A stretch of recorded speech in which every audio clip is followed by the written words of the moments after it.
I'm excellent. Yeah, get it on the road.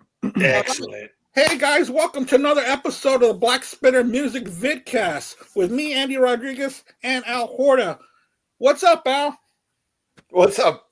How you doing, Andy? Oh, dude, I'm doing great. We got very special guests with us today. Of course, we got Metal Mike with us, DJ Metal Mike from Cranium Radio and the Plug podcast with Bushy. What's going on, Mike? It's been a while since you've been on here. It's been a minute, man. Yeah, I'm doing all right, man. I mean, still dealing with some stuff with the family, but they are improving. Right. It's kind of touch. My dad has his good days and he has his bad days, I mean, I guess that's kind of to be expected, but that along with the fact that like me and my co-host on the Metal Mike show, Bildo for Realdo, I mean, Bill Roseberry, we lost a really close friend in January. He was like a brother to Bill. And then, but what was weird about that, and it's almost like his name was Jason Reedy. It's almost like he was looking out for Bill, though, because a gal showed up at the funeral who happened to be a friend of Jason's, too. And Bill and this girl dated like years ago, and now they've reconnected. And it's almost like you can't help but wonder if the big guy had something, and I don't mean God, I mean Reedy, Jason, had something to do with that. Like he wanted to make sure that Bill was going to be okay. I was like, I think he played matchmaker, Bill. But that happened. Then a good friend of ours, wife just dropped dead, and then you add in OzzY and Ace Frehley, two people from my personal Mount Rockmore.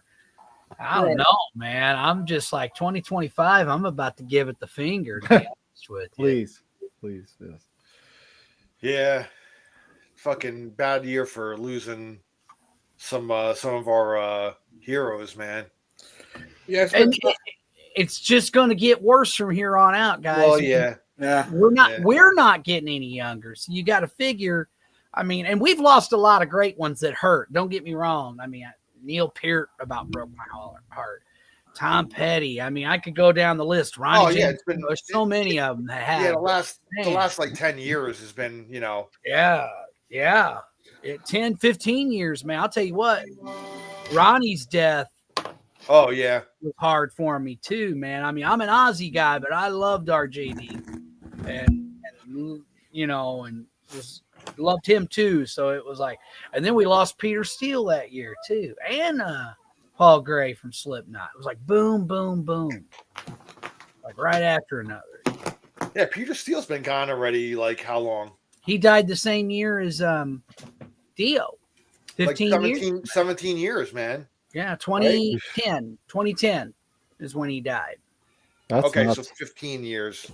15 years, yeah. And what's really crazy is Ronnie died the same day, and she's not like famous, but if you're a thrash metal guy and you know anything about the history of the Bay Area thrash metal scene, Debbie Abano died that day, same day as Ronnie. And she was kind of like the mom to all the thrash metal bands in the Bay Area. She was actually managers for bands like Violence and Forbidden. And she was a really sweet lady from what I understand. So you can find out more about her if you ever watch what's that documentary called? Murder in the Front Row, which is a book, but it's also a documentary on Amazon. Check it out. It's really cool. There's also another documentary on Tubi about the thrash movement in San Francisco in the early '80s, but I forgot the name of it.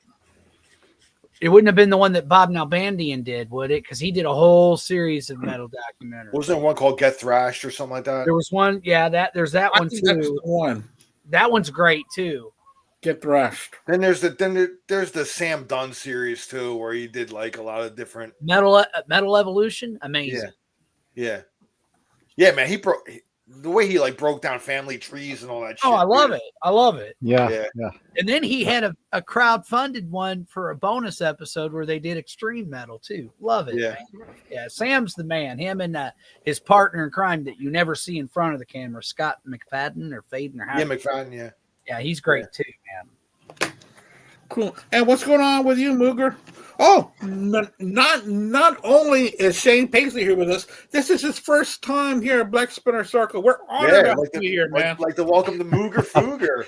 Yeah. Yeah, man. Happy to be here. Very honored, humbled to be amongst the greats tonight on a Oh Tuesday. shucks, thanks, brother. But Uh, you're pretty awesome too, Moog. Yeah, man. Well, That's not Aaron. really. I learned so much from just kind of hanging back and listening to the conversation, and try not to step on anybody and try to, absorb all of your vast knowledge between the three of you. We all help each other, bro. Yeah. Right. Yeah. I mean, well, dude, you and I, when we met at the Rockin' Pod that year, man, and Shane and that dude were, Shane, Aaron Camaro and that guy were playing pool, man. That's when we actually met and bonded, man. And yeah, you're fine, dude. You know plenty.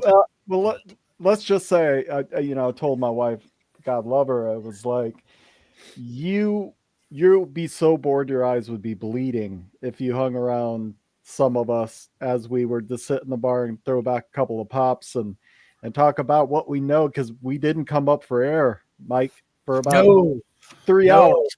Wow. Oh, it was great. I don't know about like at least a 12-pack of beer later. So Oh yeah. It was a lot of fun though. I love going to the. it was great. It was awesome. Thanks for having Sounds me. like a great time. Well, welcome to our show, Mooger. Welcome. And also, of course, the co-host of the show, Al Horta. What's up, Al?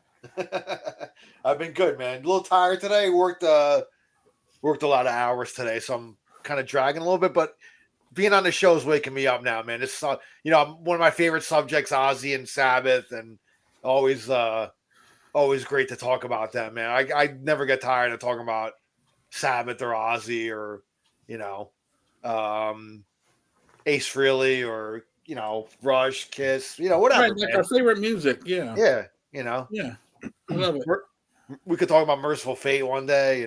Dude, I love that shirt, man. That is, but don't right. break the oath. It's when I saw them at in Philly like a couple years ago, but probably like Who opened for him on that tour? it was Midnight and I saw that tour, man. I took a road trip to and Creator, Midnight and Creator. where's the Jackson 5 from? Is that Gary, Indiana? Or Gary and Diana. Yeah. went to that casino there and saw The it, man. Horseshoe. It was an amazing show. Yep. What a great show, man! Man, it was I it was was impressed. great. I was really impressed with like Midnight, dude. They were really cool, man. They were cool. The only way I can describe them is if Motorhead were a black metal band, they Yeah. were nice. It was They like were a trio. badass. But it was a trio, but they were like in Hoods and shit. yeah, cloaks or Dude, whatever. I went and got all their music after seeing them live. And of course, obviously, being a thrash metal creator, first and only time I ever got to see him. First and only Same time here. I ever got to see Merciful Fate. Even That's though first time not I the saw Fate. original, most of the original lineup, but there was, obviously Timmy Hansen was. Yeah, Becky Baldwin's on bass now. Yeah, Like, does a great job though, Yeah. man. Yeah, great show, man. It was my first time seeing him too. And then when I moved down here, like I saw King Diamond down here solo. I've seen So, King Diamond twice. I never saw him either, so it was like I kind of saw Fate, and then the next year or a year and a half after, I saw King Diamond. I went to Louisville, Kentucky, again, road trip with my girlfriend at the time. And we went to see, it was King Diamond with Uncle Acid and the Deadbeats. Oh, I love Uncle Acid. Phenomenal show. I still need to see them. Yeah, I love Uncle Acid, man. Great band. Great and band. then I saw him again last Halloween, actually, or around that time period. It was around real close to Halloween. It was Overkill and Night Demon opening for him, which Night Demon is an amazing new wave. That's the King Diamond show that I saw down here. Yeah, dude, it was awesome, dude. Yeah. Overkill and Night Demon. Hell yeah, dude. Yeah. All right, man. Awesome. All right. So I have been doing all right. I'm so happy to be here. I'm so happy to have the guests. And I'm glad that y'all were able to do this list. I know that this list has a lot of songs, but we know these songs so well. So I don't want to say it was easy because it wasn't. But we kind of knew what went where. All right, so let's get started. We are going to be ranking the lead-off tracks on OzzY-led SaBBath albums and on OzzY solo albums. We're even going to touch up on his covers album. So, are you all right with that, Mike? I didn't rank it, but that's okay. All right, it's a Rocky Mountain Way. All right, cool. It was included in the list. I don't know if you gave him the list or not, but I don't know. Did I send him the list? Yeah, I I thought I don't did. remember if You sent the list to me, Okay. and there's 22 tracks if I counted right. yeah, 22. Yeah, I got 21, but it's no big deal, dude. Okay. I can throw it in there somewhere, All right, man. cool. I know where Mike's going to throw it anyway. All right, guys. So Well, I mean, don't get me wrong, I love that song, but I know. we are going to be ranking them. We are going to do 3 each. So without further ado, let's go ahead and get started on this. Mike, what is your bottom 3? well, Rocky Mountain Way is my 22. I love the original by Joe Walsh, obviously, and I think OzzY does a pretty good job on it, man. But that would be my 22. My 21, Straight to Hell from Ordinary Man, and my 20 is Not Going Away from Black Rain. All right. Thank you Awesome, so man. much. Good ones. So All right, Shane. wait, hold on. So Rocky Mountain Way, Straight to Hell, and Not Going Away. Is that? Yes, yeah. Rocky Mountain Way is my 22. My 21 is Straight to Hell from Ordinary Man and Not Going Away from Black Rain. Okay, gotcha. All right, cool. All right, Foog. All right, Shane. Like Aaron Camaro would say, the Mooger Foog. Cougar. I love it. Love it. I don't know. Okay, so I'll go my 22. Great minds think alike. Rocky Mountain Way. My number 21 is Never Say Die. And number 20 is, yes, I know. There's a lot of hard calls, and I'm not even sure why I made some of them. It's just kind of where they landed. So, Dude, it's your list, man. Fuck Yeah. it. yeah, so 22, Rocky Mountain Way. 21, Never Say Die. Number 20, Straight to Hell. Mine's shocking too, so don't worry about that. Yeah. Oh, I'm sure Andy's will be there'll be some head scratching in there. Nah. All right. All right, my number 22, Rocky Mountain Way. I believe Leslie West plays on that, right? I Yes. do believe OzzY did have Leslie play on. Yeah, I think so. And it's like I like the way OzzY does it. I love the He Joe does it Walsh great. version too. I actually like the Triumph version a lot as well. The Triumph On version. that first album. Yeah, I think when I was younger, I think I actually heard the Triumph version first before I ever heard the Joe Walsh one. Oh wow, really? Yeah, because the raves on Joe the Walsh. Triumph one was on probably their second album, which was like 78, maybe 79. Yeah, it's So- early on, dude. It's early on their early album, So Oh yeah, it's like it was on the Rock first and Roll. album. It was on Rock and Roll Machine, so it was Right. that was late 70s. So, and I love their version. I thought there was a pretty ripping version too. But I do like OzzY's version. It's no way, in no way do I hate any of these songs. I love all these songs. So, but you just gotta rank them somewhere. But my number 21, I'm gonna go with Patient number 9. I like that song too. And Jeff Beck's on it and everything, but it's all timeline with me, man. It's kind of, you're going to see as my list kind of goes. So, Patient number 9, my number 21.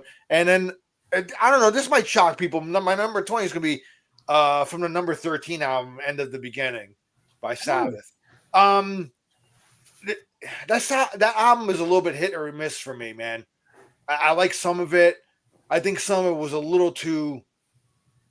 I don't know. I just, to me, in my opinion, Rick Rubin was the wrong producer for them. He was. I think like Tony should have produced it himself, just like Yeah. he did with the Heaven and Hell album, Devil You Know. As yeah, far as I'm concerned, and I Yeah. also think they were trying to repeat, like the End of the Beginning is well, that's what Rick a lot Rubin like said to them.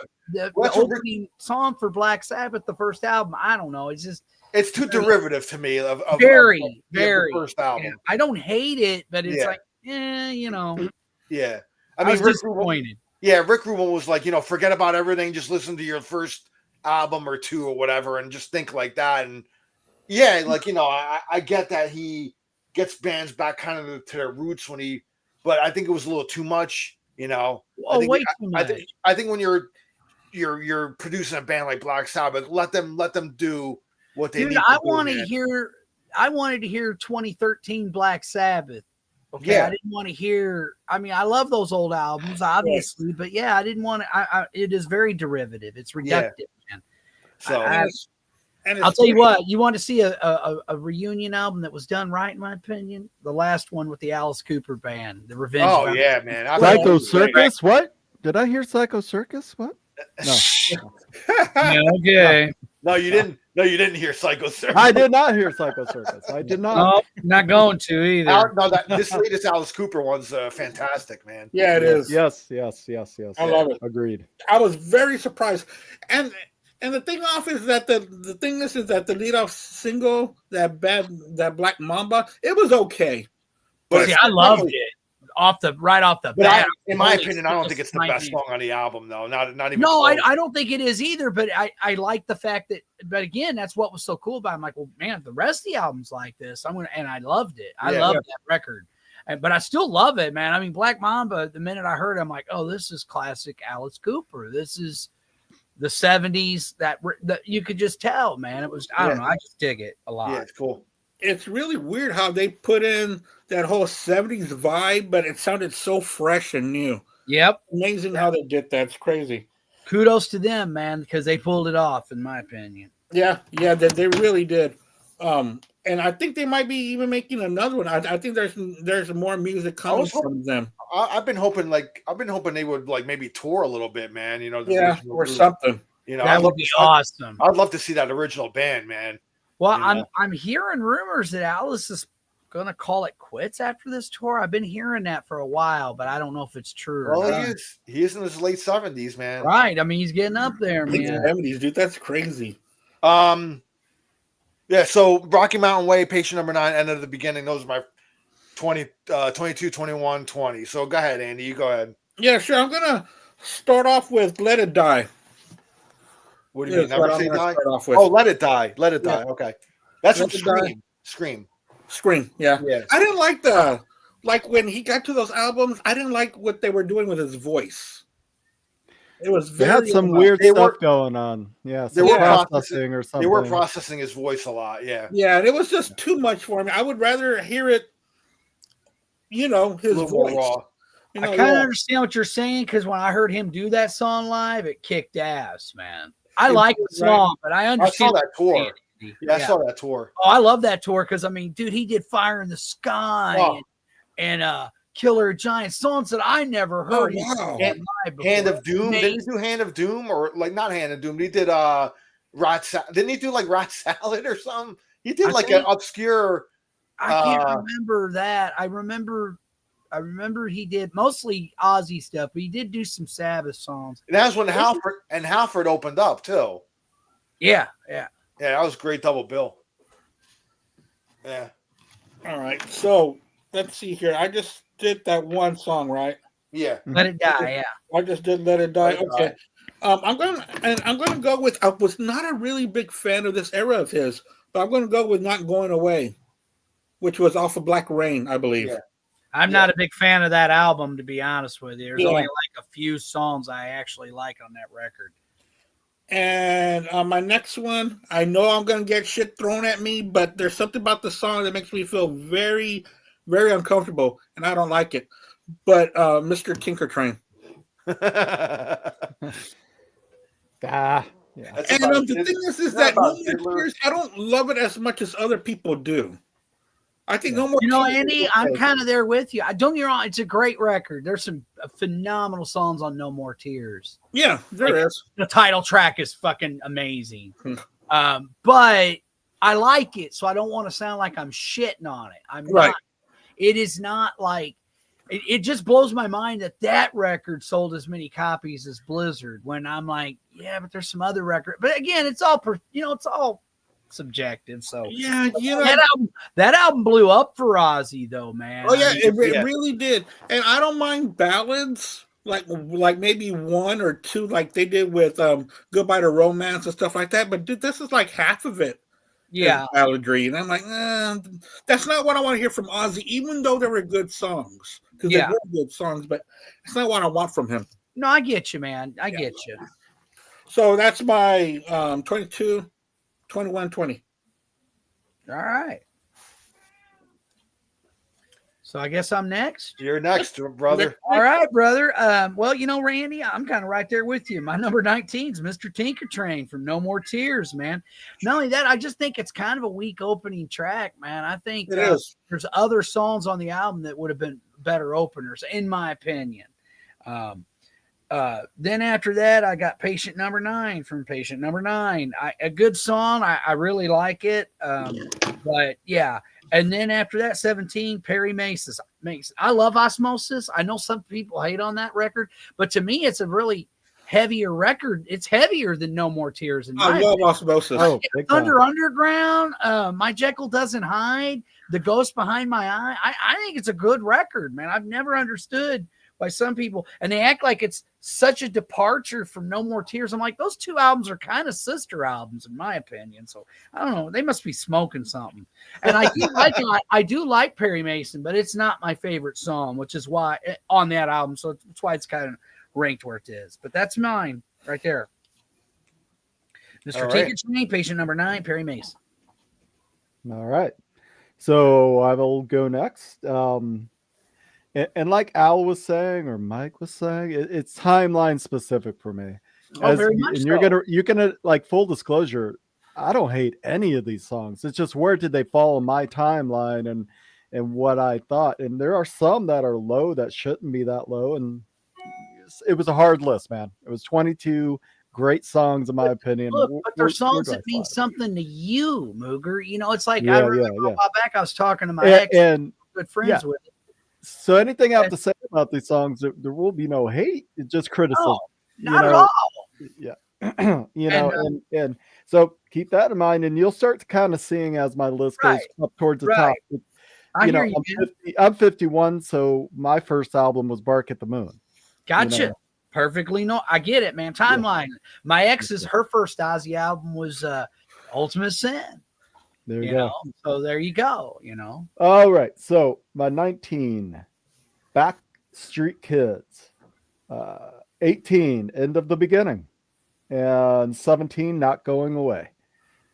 So that would be my 19, 18, 17. And once again, not bad songs at all. Just kind of where they landed on my list. Yep. You see, with me, when it came to Black Rain and Scream, I had kind of already checked out with them at that time. It was late 90s.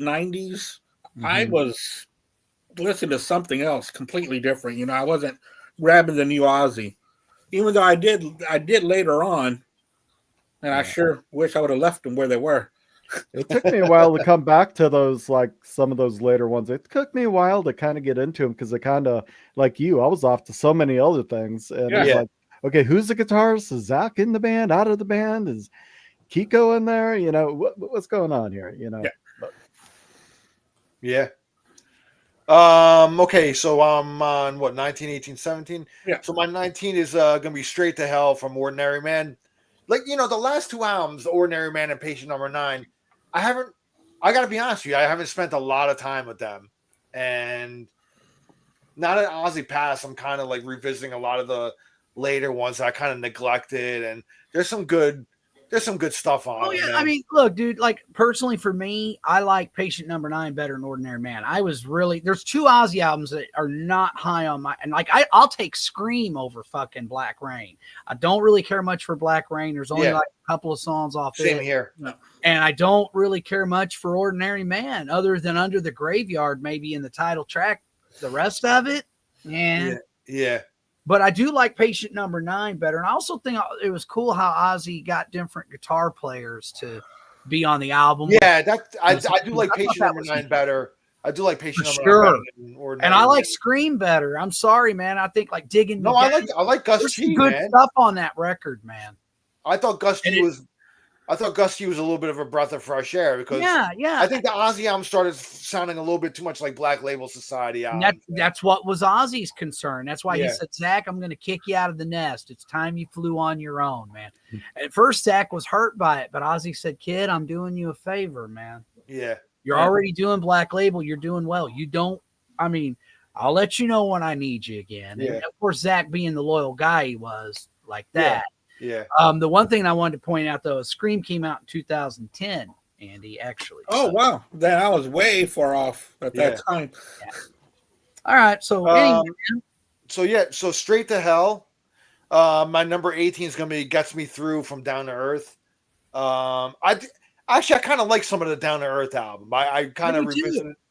I kind of revisited that, and some of it was pretty good actually. Yeah, it is. Gets Me Through could have been a little bit of a better opener, but it's an all right song. So, and then my number 17 is Not Going Away from Black Rain. Yeah, Black Rain. I kind of like checked out on. I was checked out on OzzY by that point. The Ozfests were kind of growing a little stale, and I don't know. It just kind of just I was onto other things, man, and I was I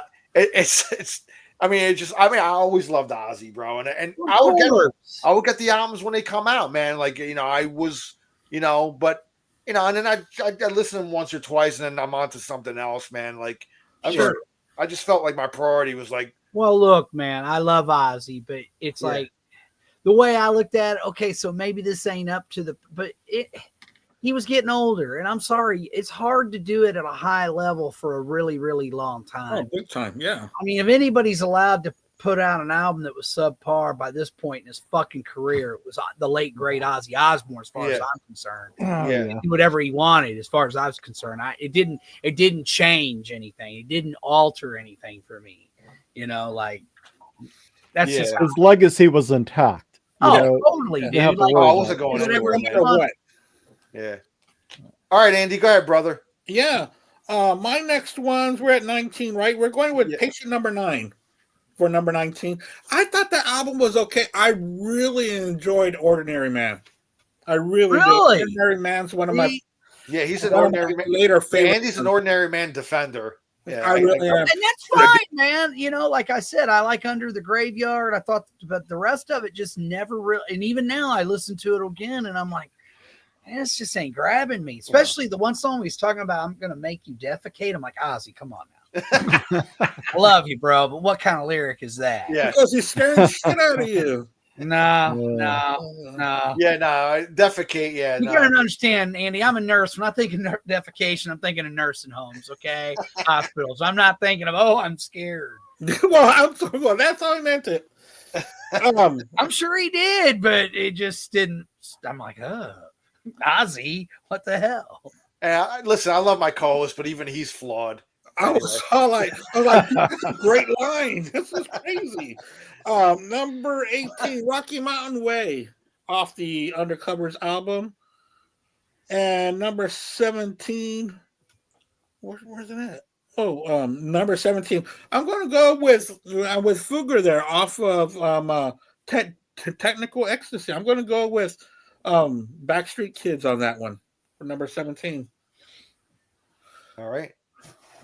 So if you're going, Mike, 16, 15, 14. All right, Let It Die from Screen. I think this is a good opening track. I know Ozzy's doing an effect, but I always thought it was a cool song.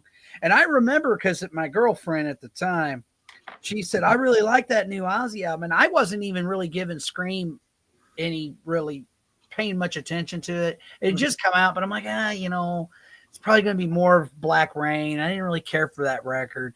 So but she made me buy it, and I'm kind of glad I did. There's some really good, I don't think the whole album's flawless, but there's some good stuff on there, man. Like, I love Digging Me Down. That's like the epic track on the album. There's some good stuff on that record. Yeah, I agree, man. I like it better than Black Rain. That's just absolutely. Me. So yeah, Let It Die. Then 15, Into the Beginning, Black Sabbath. 13, kind of a letdown for me, man. So that's why it's towards the bottom of it. It's still a good song. I don't want to sound like I'm, but to me, it's not even really truly Black Sabbath without Bill Ward. Just throwing that out there. Gets Me Through, Down to Earth. I always dug this song, man. And again, I think Down to Earth's a solid record. There's some good stuff on there, man. So I dig that album. That's mine. Yeah, 14, 15, 16. So there you go. Good stuff, man. Yeah. I'm finding a lot of similarity, honestly, where our songs are kind of landing. I think we're all in the same kind of range. Yeah. So, my 16 is Let It Die. Number 15, Gets Me Through. And number 14, and I'm going to get speared for this one, but Oh, okay. there's a reason this was a higher in this group of 3 because it's a great song, Wheels of Confusion. Ooh. Oh wow. Ooh. Yeah, I might have to spare you on that. Yeah. That's okay. That's No, okay. I get it though. Like you said, timeline, like It to be honest with you, that could have gone anywhere up in my list. Anyway. And the thing is, like, even when I was a little guy and I got into SaBBath, thanks to my surrogate big brother, Kevin Barnes, I only knew like the first really 3 SaBBath records. And then of course, the compilation Sold Our Soul for Rock and Roll. I wasn't super familiar with Volume 4 or Sabotage. I knew, of course, the song Sabbath Bloody Sabbath but I didn't know. It wasn't until I got a bit older in like the 90s, and then I just got my hands on every Sabbath album I could get, and just would be blown away by. I'm like, oh my God, these albums are amazing, but yeah.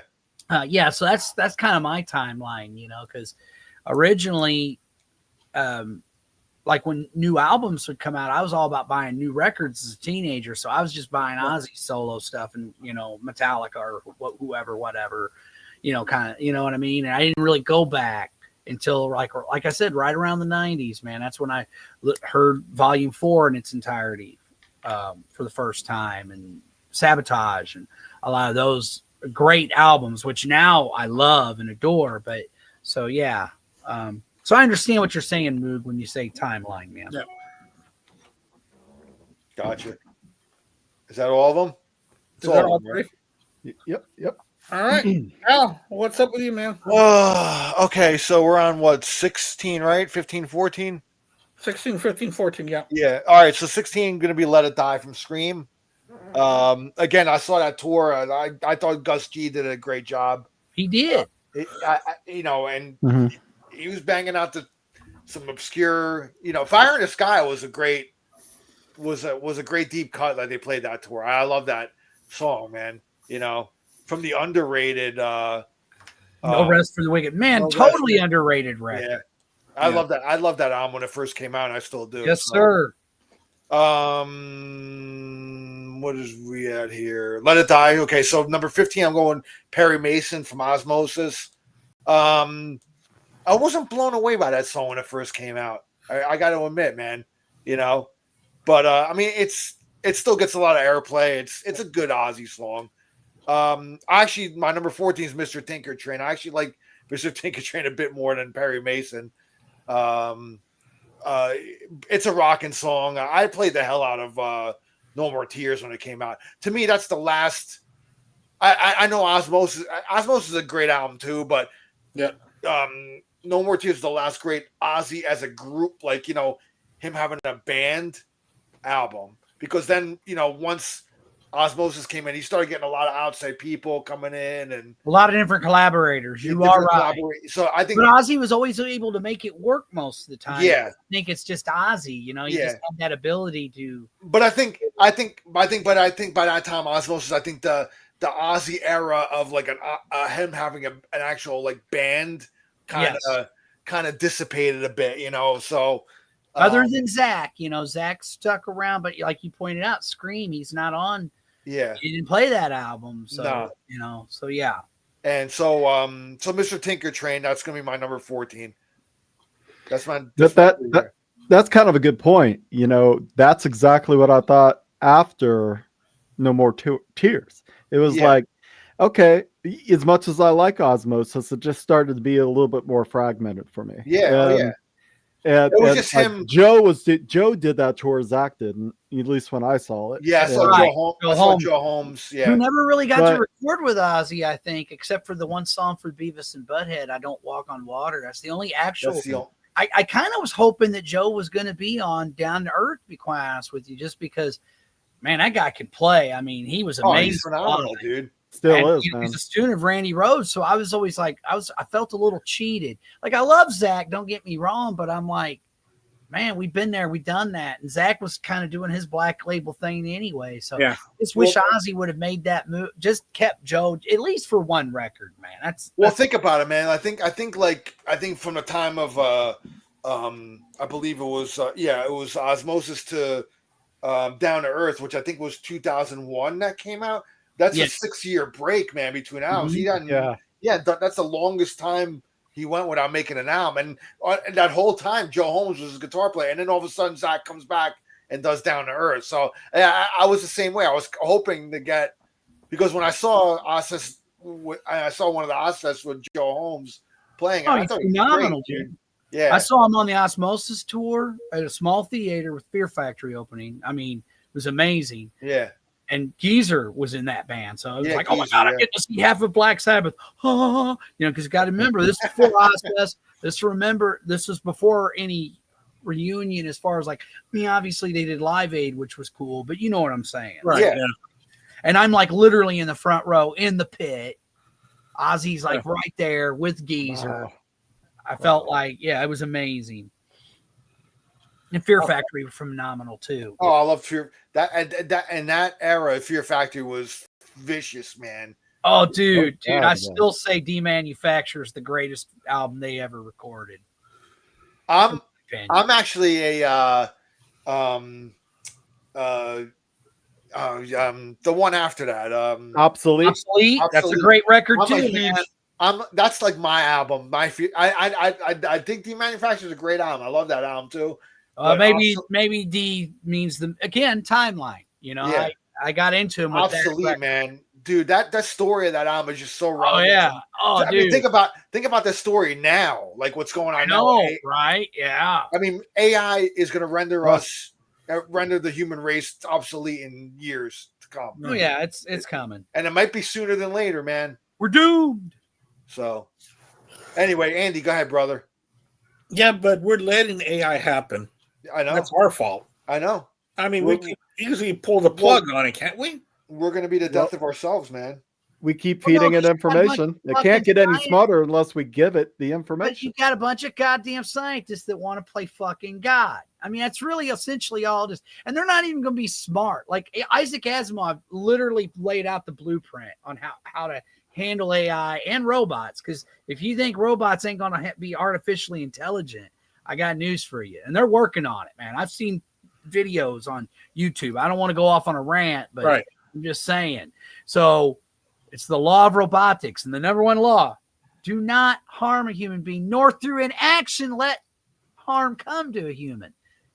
Hello, to put the laws in there to where they can't, decide to go fucking Terminator on us. Right. Yeah. You know, I mean, Cameron made it. It's like, I don't know, man. But whatever, man. Hey, you just think that are think so about smart and so brilliant, but yet you're fucking so stupid. You can't, it's right there for you. All of these dystopian, futuristic movies we all see about technology taking over, it may not be quite that severe or that bad, but it's going to happen a lot more quietly than we all think. Before you fucking know it, somebody, these things are going to be in our back pocket, at our back door, in our house, and we're going to go, how did we let that happen? Another thing, because you know what? We let these things into our lives. Exactly. And then another thing we need to look out for is genetic engineering. Blade Runner, Gattaca. It's going to happen. Yeah. Hey, pretty soon you don't like that nose? Out of there. You know what, though, man? I'm feeling really good. I think I'm going to go upstairs, turn off the lights, and turn on the gas. Which would be hard for me because we have an electric stove upstairs. Yeah, don't. That's great. Oh, shit. Bring us back, Andy. Bring us back. 16, 15, 14. Gets me through. Is number 16. Number 15. I do love No Rest for the Wicked. But Miracle Man's going to be at number 15. That is a great album, but Miracle Man's number 15. And I've always and number 14, it's going to be Never Say Die on the self-titled Black Sabbath. I was going to say his final album, but it's not. But the final of the original Black Sabbath, Never Say Die, is my number 14. Yeah. All right, Mike, 13, 12, and 11. Backstreet Kids from Technical Ecstasy. Probably my least, unless you count 13, it's my least favorite OzzY era album. After that, we got the Ultimate Sin, the title track from the Ultimate Sin. What a banger. And then my number 11 is Miracle Man, No Rest for the Wicked, man. Wow. I absolutely love that record. Yeah. I always have. I mean, it's just, man, Devil's Daughter, Fire in the Sky. Are you kidding me, dude, man? Yeah, Tattoo that's a Dance, good album. Demon Alcohol, man, what an underrated record. And it was Zach's first record, man. Yeah, it was. It was. He was so And young in those videos, dude. Oh, man. Yeah. You wouldn't even recognize. He's all That like girly. that hidden track at the end to Hero is great. Hero's too, great, too, man. I don't think there's a bad track on that record, No. quite honestly, man. That's a good album. It really is. Very solid and very underrated. Like, people don't talk about that record that much. Yeah. And I remember at the time when it came out, people were like, and I'm like, are you Yeah. kidding me, No, man? it was amazing. All right. I think it's gotten more love, though, as times went on. Yeah. Yeah. All right, Mooger Fooger. All right. My number 13, Perry Mason. My number 12, it's a song I completely respect, making people uncomfortable, Mr. Tinker Train.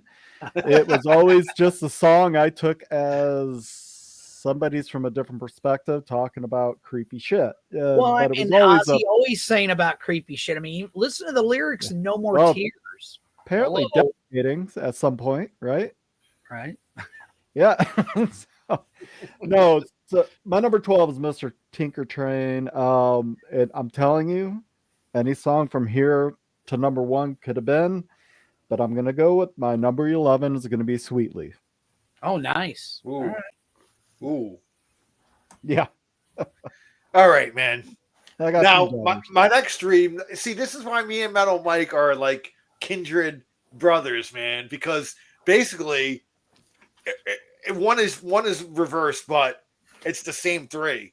So I mean, it's Backstreet Kids from Technical Ecstasy, my number 13, and I've grown to actually really like Technical Ecstasy. Like, Oh, I love it. I mean, there's some good stuff on there, man. It's funny because I tend to, because I listened to the first 6 SaBBath albums so much growing up, dude. I know those albums like inside out, man. And I always neglected Technical and Never Say Die. But now I find myself listening to those two albums a lot. You know, Oh, there's some good stuff on there, man. Yeah. You know, I mean, you could definitely. They're really experimenting and very experimental. But there's some good stuff on both records. Yeah, you know? yeah. I think All Moving Parts Stand Still is a fucking phenomenal song, dude. You know, on that album. I concur. Never Say Die. I think Never Say Die is a lot better. I like it. I do like Never Say Die a little bit better than Technical Ecstasy. Yeah, Me too. If I was going to rank it, it'd be above. Come on, man. I mean, let's be honest. To me, the penultimate track is, because that's one thing that OzzY and SaBBath were amazing at, is we talk about the opening tracks, but closing tracks, epic closing tracks. And Dirty Women is a fucking epic closing track. And that's why they played that a lot on these later tours. Hell yeah, man. I love that song. Side 2 is better than side 1 on Never Say Die. I love side 2. Side 2, every song is experimental.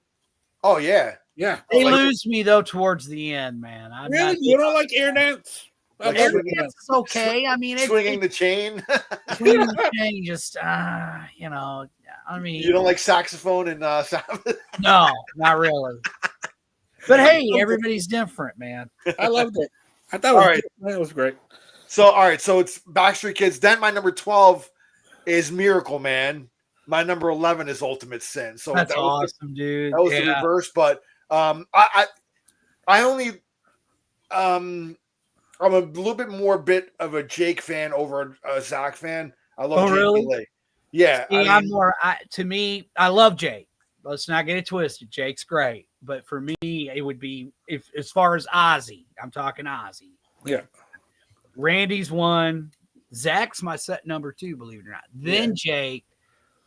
Then it'd probably be a toss-up between Gus and Joe. But I love, man, I mean, look, OzzY always had great guitar players, man. Brad Gillis on Ultimate, or, Speak of the Devil. Come on, man. You know, his tone on that album was phenomenal, man. Yeah, it was. So yeah, Backstreet Kids, Miracle Man, Ultimate Sin. So that's my 3. We'll take them to you, Andy. All right. So where are Okay, we're at 13, 12, and 11, right?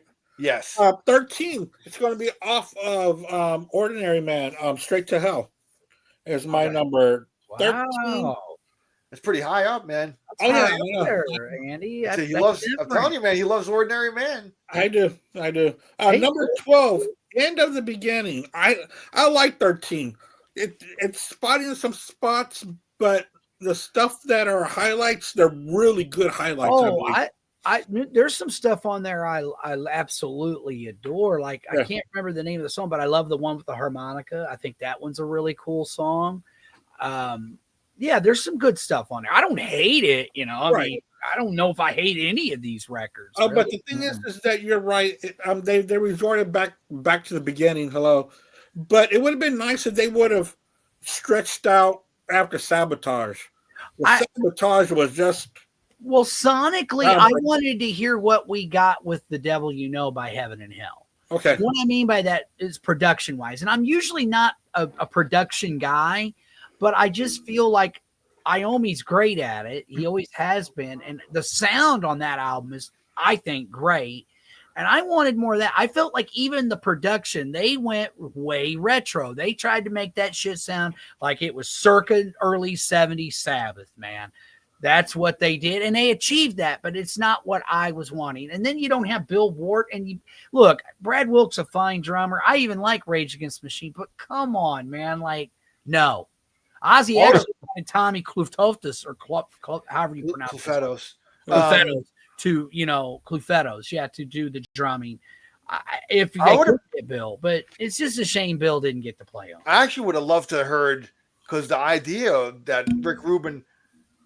He wanted to get Ginger Baker to play on the album, and that would have been interesting. That would have been interesting. Wow. Because I think that would have been more in the mold of like Bill Ward, because Bill Ward's a very jazzy drummer, so is Ginger Baker. They're kind of cut out of the same kind of cloth a bit there. And I would have kind of welcomed that. But I think Ginger, the curmudgeon that he was probably like, I fucking ain't gonna play for Black Sabbath or whatever, you know. I don't like metal, even though I totally influenced it, and it's obvious to anyone who hears Cream. Exactly. And he did. You have to go find him. That dude was somewhere in South Africa. It was crazy. All right. Ginger Baker was insane. Yeah. He might have been in jail. He might have been who knows where. I don't want to know. Personally, it's like, Did you ever see that? Beware Mr. Baker? Yes. Yeah, he's fucking nuts. He breaks the documentary guy's nose in the beginning. I'm just like, dude, what a douchebag. You know, I got one of his albums when he did Ginger Baker's Air Force. And it's really good, dude. It's the guy's a phenomenal drummer. I respect his work, especially with Cream. I mean, what a band, you know. And I know, and I respect Cream for one simple reason, you know, because I've heard people go, "Well, Clapton ain't that influential." One, you're smoking crack if you say that. Sorry, Jerry Supe, I love you, but you're smoking crack. Two, you know, there would be no Black Sabbath without Cream. OzzY and that first SaBBath album is basically. Yeah, that first SaBBath album was basically Cream, but a bit heavier. Oh, wow. Yeah, well, dude, there was even a critic in OzzY's first book that he wrote where he's like, yeah, there was this backhanded compliment. He goes, the only review he ever read after that, he's like, fuck these jerks.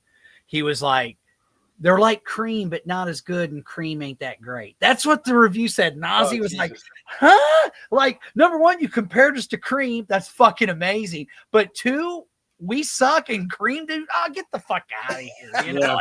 You know, it's like, yeah, you're going to rip on Cream too. Yeah, man, Clapton, that guy can't play. Fuck out of here. Dude, that was such a powerful three-piece, dude. I mean, man, dude, powerful. And it was the first time Clapton felt like he was in a band with equals as far as ability, you know, like. Yeah. Dude, if you go on, I have them on CD. I have I collected a lot of bootlegs back in the day, so I have tons of.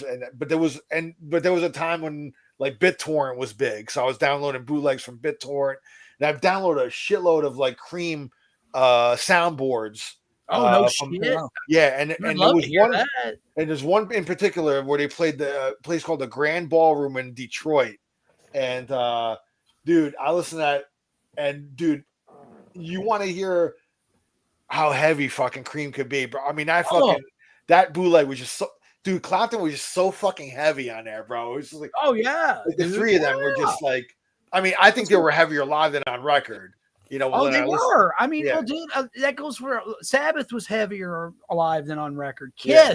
was much like. Look, I love the early Kiss records, but those producers didn't get. It was Eddie They didn't Kramer capture who it. captured Yeah. that Kiss sound, Yeah. even in the studio. Rock and Roll Over is one of the greatest sounding Kiss albums ever. Yeah. Yeah, I said it. Because he set him up in the theater to record that. Yeah, Like, I the same said guy- it. Like fuck Bob. I love Bob Ezrin. I love you, Bob. But fuck Bob Ezrin, man. When people go, "Oh, that guy, he's the guy." No, he only produced that one album. And then there was The Elder, and you Hey, know, I like the Elder. Revenge. well, good for you. And I don't hate it though. Like, okay, let me rephrase. 11-year-old Mike despised The Elder when I was like, just a Of boy. course, the kids. Of course, when you're a kid, you I despise. it. hated it, and Yeah. I'm still not a big fan of that record. But I understand what they were trying to do. I think one of my biggest bitches about it, though, especially when you hear Ace, who said, "Well, I got recordings of all my solos that you can't even hear on the songs," and that solo he did for Dark Light, man, like, man, dude, let Ace Frehley be Ace Frehley. Yeah, exactly. That's why he left the band, was because of that album. So I have a grudge against the Elder just for that alone. Yeah, I said it. Anyway, that's me. That's all right. All right, we're going into our top 10. All right, yeah. man. My turn then. Okay, Bark at the Moon. Come on, man. I mean, it's a little played out, but man, what a banger of a song. Yeah. Great opening track with OzzY laughing and, and all the ow at the end. And it's just, great fucking track. And the whole package of the Yeah. video, the Oh, album, the album cover and everything the whole about scene was great. Number 9, Never Say Die, man. I think it's, even though it's one of SaBBath's weaker albums, I mean, what an opening track, and one that was a concert staple for years to come. OzzY's not a fan of Never Say Die, but he liked that song. And then, of course, I Don't Know, Blizzard of Oz, man. I mean, come on. Enough said, a whole new beginning for OzzY. You had SaBBath with the rebirth with Dio, which in my opinion was they became a totally different band with Ronnie, especially once Bill left and you got Vinny, man. And I mean, no disrespect, because it's part of the SaBBath family tree, but to me, when they got back together and called themselves Heaven and Hell, I was just fine with that, because as a kid, man, I used to differentiate when people say Black Sabbath. When I would talk about them, I would call them, my nickname for them was Black Rainbow because of Rainbow, People got mad at me but I'm like, I'm not putting it down. I love Rainbow. To be honest with you, when it comes to Dio, as much as I love what he did with SaBBath on his own, my favorite stuff is the 3 Rainbow albums. Yeah. Oh, yeah. Absolutely. Amazing. Him and Blackmore were amazing together. But that's Yeah. a whole other thing. But Yeah, yeah, but I like his solo work more than I do his Black Sabbath work. oh, there you go. Okay, fair enough, man. I mean, I think it's all great, honestly. Right. I mean, Dio, I love him, man. Like, he's right there with OzzY. Like, I never understood these fucking douchebags that had to disparage one to elevate the other. They're both awesome. Yeah, okay? yeah. Right. Who cares? It's fine if you prefer one or over the other. I don't have a problem with that. I mean, Yeah. gun to head, I'm going to go OzzY. But I love RJD, man. He was amazing. So, yeah, there's that. But, yeah, with Blizzard, man, because OzzY, believe it or not, he had a mission. Like, it wasn't, because in his mind, he said when Van Halen was opening for Black Sabbath on the Never Say Die tour, OzzY would watch him on the sideline. And he was already thinking about going solo. Now, at the end of the day, OzzY did not want to. He loved having the safety of Black Sabbath. He wanted to do a solo album, but he still wanted to be with Sabbath. And there would be times he would write stuff and he would, well, I want to put this on a solo album. And Iommi's like, oh, no. You either write for the band or you don't write for anybody. True story, man. So OzzY, but in OzzY's mind, he goes, I wanted to take what I was doing with Black Sabbath and combine it with this new West Coast heavy rock metal sound that Van Halen was doing. And he succeeded that. He found the big time. perfect guy with Randy Rhoads, man. Like, he needed a hotshot guitar player just like Eddie. Yeah, and the thing is he tested out a lot of guitar players, a lot of guys who went on to do great things on their own.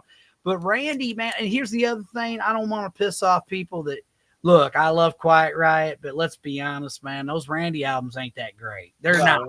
They're not, man. The songs just because one of the reasons why Randy loved playing with OzzY is he told Rudy, OzzY lets me be me. He doesn't try to control me. He doesn't, he has ideas. We rub ideas off from each other, and we bounce off each other so much.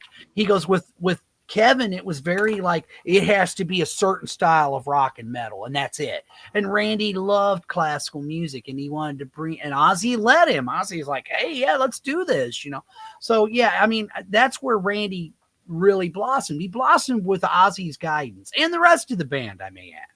And yeah, and let's not forget Bob Daisley and Lee Kerslake. No, I won't forget Bob Daisley, but he does irritate me, and I'll tell you why.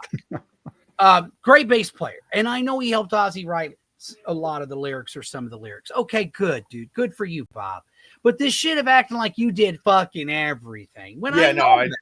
I know that too. And not only that, you know what? Don Airy even cleared the air one time because Eddie Trunk had Don Airy on, who's with Deep Purple, John Lord's handpicked successor for him, by the way. Mm-hmm. And they were talking, and he goes, "Well, OzzY, he just did, OzzY did." And even the way Eddie said, well, he just did the melodies and vocal lines. You know how fucking important melody is to songwriting, Eddie? Yeah. Okay, yeah, I love you, Eddie, but shut the fuck up. Yeah. That's number one. Number two, but Don Creighton goes, OzzY writes lyrics. He does? Yeah. He goes, the way OzzY writes is, and if you ever listen to some of these, especially these older SaBBath albums that they've re-released with the Super Deluxe, you can hear outtakes or different versions of there's a whole different version of Wheels of Confusion where the lyrics is about, and which weren't really bad lyrics. I don't know why maybe OzzY didn't like them or whatever, but it went from, in the original Wheels of Confusion, I'm traveling somewhere in my mind to the land of fairy tales and stories. OzzY's version was long ago. The earth was, beautiful, and it was a paradise, and that mankind just ruined it. That the paradise is gone. It was an illusion, which Geezer used, so that's what they would do. That's how they would write, and Tony Iommi even flat out said, Geezer, a lot of times, if you hear him talk, he'll give OzzY a lot of credit for the lyrics.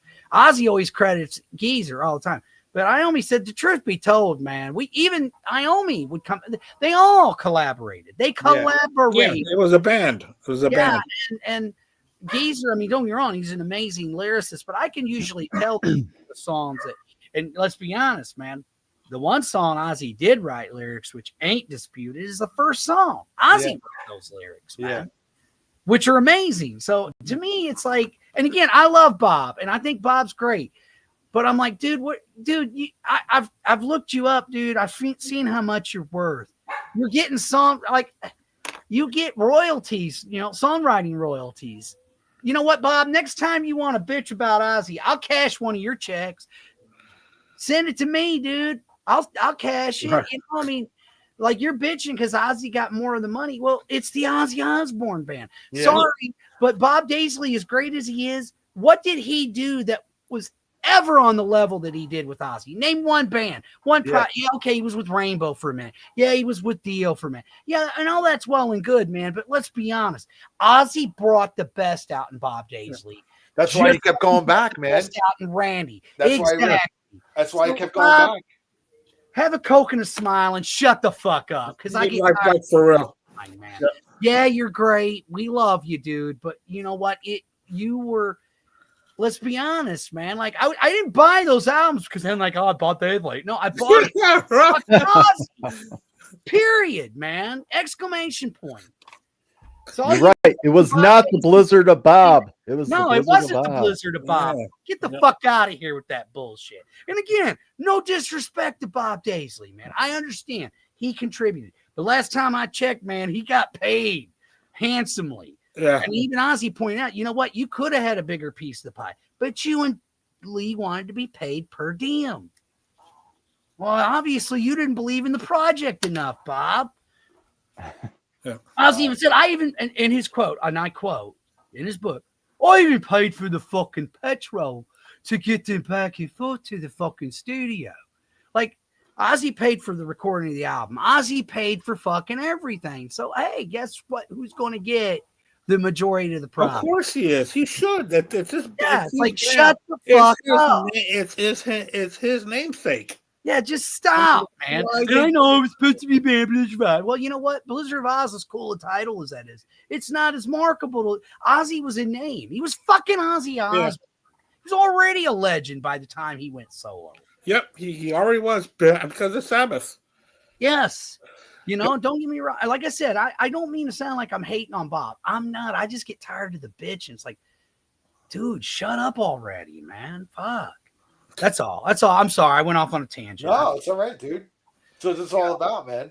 Yeah, Right. I just get tired of it though, man. It's like everybody wants to I make get it. you have Man. these stinking fits to make out like OzzY didn't do anything. I'm like, yeah, you're right. Ozzy Osbourne was just so obscenely fucking lucky to land amazing musicians and steal from all of them. Get the fuck out of here, man. Just stop already. Yeah, but also you know what sucks is that Ed Trump also follows that narrative saying that Ozzy didn't do that much. I know because he's a Dio guy. He's all about Ronnie James Dio. And look, but he's one of those fucktards that wants to disparage one, elevate the other. Yeah. I mean, Eddie, look, he's done a lot for rock and metal, but he's also got an ego about the size of this house I live in. You know, it's I, me. Yeah, exactly. And it's just like Chris Czynszak, our good friend Chris Czynszak pointed out in their Ace Frehley, or just their latest episode where it's like, well, I'm planning something really cool for Ace, but I can't talk about it. What the fuck are you bringing it up for? If you can't tell us any information about it, why don't you keep your pie hole shut until you're ready to actually announce something? I don't know. He just irritates the fuck out. Yeah. You know? Lately he's been like past few years, man. He's been kind of like I'll turn on a show once in a while, but like I can't listen to it like more than once a week, man. You know, if that. It's too much. Yeah. Well, the amount of I's and me's and I did this and I was there and I introduced these people and I'm in a movie and I went on tour with this band and it was like, and okay, guy. It's probably kind of hard not to say I, me when you have done so much in your career. And I get that. And it's cool if he's telling I get a it. story. If he's telling a story, but it's a lot, dude. It's a lot. It is. And I start like, ever since Chris said that, I'm like, oh, I can't unhear it now. I can't unhear the. And my good friend so and so, and my good friend so and so. It's like, okay, dude, you know that we know that already. Yeah, we know Eddie. And look, I love Eddie. Look, I loved what he did with that metal station, and the fact that he was instrumental in getting Ace signed to Megaforce Records. I do love Eddie Truck. I don't want to be, but I do get tired of the anti-Ozzy shit though. And then you want to whine because they wouldn't interview. Well, dude, shut the fuck up. Yeah. I mean, it's cool if you want to give your thoughts and stuff. Like I'm on Team Eddie when it came to the whole Tommy Thayer, Eric Senior thing. I think they should have had their own characters, but you know what? Whatever, man. But he wouldn't shut up about. I'm like, dude, just let it go. Eddie has a hard time letting shit go, man. He really does, and I don't know why he thought that he can say what he wants to say about Ozzy, and Sharon was going to be okay with that. Right? I mean, do you not know who you're dealing with? Are you kidding me? That's Mama Bear. Yeah, she'll fuck you up, Eddie. She will destroy you in a minute if she wants to. Right? I'm just because you're messing with Ozzy. Come on, man. Yeah. Anyway, what the hell are you? So where are we? I don't even fucking know. I'm sorry. Was I the one that went last? You're at 10-9-8. Okay. Yeah, because I did I don't know. So I'm sorry, Mooger. I apologize. Keep going. Just putting that out there, guys. no one's gonna dig my 10, 9, and 8 or where they're at in the list. But mad respect for every song. My number 10 is War Pigs. Okay. Number 9, Hole in the Sky. My number 8 is SaBBath, Bloody SaBBath. All right. Yeah. Like you said, though, timeline. But so, you're gonna really see my timeline shine for the everyone north Sure. of here. Right. Well, dude, I mean, come on. You just said yourself, man, especially when it comes to like the top 11, any one of these songs could be your number one. Absolutely. I mean, does it really matter how we rank them? We're talking No. about OzzY No. and SaBBath. So. Which all three of those songs are fucking classic and masterpieces of songs. That's why they are in my top 10, you know? Well, I mean, yes, sir. Yeah. You know. Now, if you had it at 22, like I'd been like, bro, I don't know about right. Right. If I would have put War Pigs on number 22, you just dismiss me. Just this is Nah, Oh, you'd have been off it the was show. right You'd off have been the off the show, podcast. dude. we would not dismiss you. We talk about it relentlessly, but you. Nah. but No. He would have been off the show, man. Oh, dude, look Don't at come how back, you Mooger. gotta go. Mooger. Don't come back, Mooger. I'm just kidding. We love you. One and Mooger. done. You rule. All right. Well, I'm on 10, 9, and 8, right? 10, 9, and 8. Again, this is like me and Metal Mike here, man. My number 10 is Never Say Die. My number 9, it could be higher, but again, all these songs are awesome. So Wheels Confusion is my number 9. My number 8 is Bark at the Moon. So I mean, I love Jake. I love that song, that album. You know, that was when I was really prime, you know, getting into music. Bark at the Moon was kind of the newest album. So I was really like absorbing everything. Like I was kind of breaking free from like what my brother was listening to and kind of getting my own shit now. You know what I mean? So Right on, dude. So yeah, Bark at the Moon, my number 8. Go ahead, Andy. Cool. You know what? I never said my number 11. Oh, because I know that I didn't say number 11 because my number 11 is going to be Perry Mason. Oh, wow. All right. And the reason why Perry Mason stuck out so much to me is if you look at the timeline of that song, it was also at the same time an O.J. Simpson trial. yeah. And 95, they kind of coincided together. So that song always stuck out to me because of what was going on. It's a fucking banger, man. Yeah. Perry Mason is So- a heavy track. So top 10, this might shock Al a little bit because I'm finally getting into the album. Number 10, Ultimate Sin. I've always put down that album, but I've been revisiting it lately. And number 9, Bark at the Moon. Like I said, I love the whole package. That's when I was introduced to OzzY on MTV, and I got the cassette and all that. It was great. That was like his first real video, man. Real. Yeah, it Oh, was. It's true. It's true. I mean, because he didn't really do a lot. Because he didn't have any conceptual videos with Randy or you know, at that time. Right.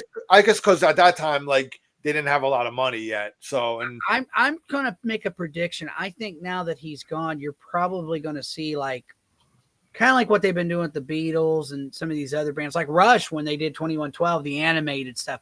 I could definitely see them doing some of the early OzzY and even SaBBath and doing videos for them. You know, like I could definitely see them doing it, like when the Beatles did "I'm Only Sleeping." What a great video, by the way. Oh, When yeah. they released Revolver. So yeah, man.